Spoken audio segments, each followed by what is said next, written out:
Shabbat Shalom. I am Rabbi Hannah Orden of Congregation Beth, Hatikvah, and Summit. This week's Torah portion, Omer, includes the commandment for counting the Omer. In Leviticus 23:10, we read, Ki tavo'u el ha'aretz asher ani noten lachem. When you enter the land that I am giving you, uketzartem et ketzirah, and you reap its harvest, v'havetem et Omer reshit ketzircha, you shall bring the first sheaf of your harvest, el hakohen, to the priest. God then commands the Israelites to count 7 weeks, and on the day after the 7th week, to bring an offering of new grain. As the rabbi of a Reconstructionist synagogue, and as a person who loves Judaism in all its forms, I'm always searching for ways to infuse new meaning into ancient traditions. Of course, our people have been doing this forever. Long ago, the counting of the Omer evolved from an agricultural rite, perhaps intended to ensure a good harvest, to a counting of the days between Pesach and Shavuot, perhaps intended to remind us that the reason for our liberation from slavery was to receive God's Torah. I suspect that for many Jews today, counting the days between redemption and revelation has little more meaning than counting the days until the spring harvest. And I have to admit that for a long time, I was one of those Jews. I just couldn't see the point of standing up every day for 49 evenings and saying a blessing and then saying, this is the 15th or the 27th or the 39th day of the Omer. So I set about to explore the significance that other rabbis have found in counting.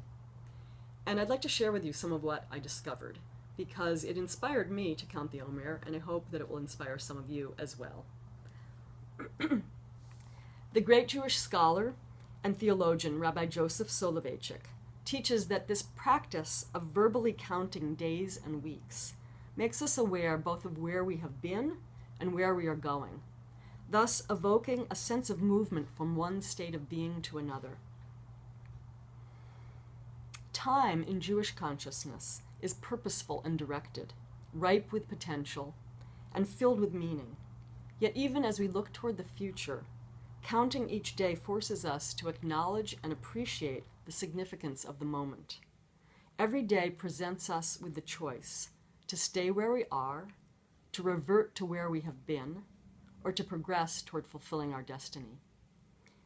Rabbi Rachel Sapphire of Temple Beth Elohim in Wellesley, Massachusetts writes, even though we do not carry the agricultural burden of our livelihood, our days are filled with much uncertainty. In counting the Omer, we must pause to realize that each of our days is not a given.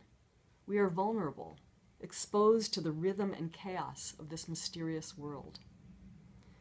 Rabbi Sharon Cohen-Anisfeld, Dean of the Rabbinical School of Hebrew College, explains that for her, counting the Omer embodies in some deep way the relationship that she longs to cultivate toward time and toward mortality. It has something to do with being present to each day, but it also invites an awareness of the passing of time.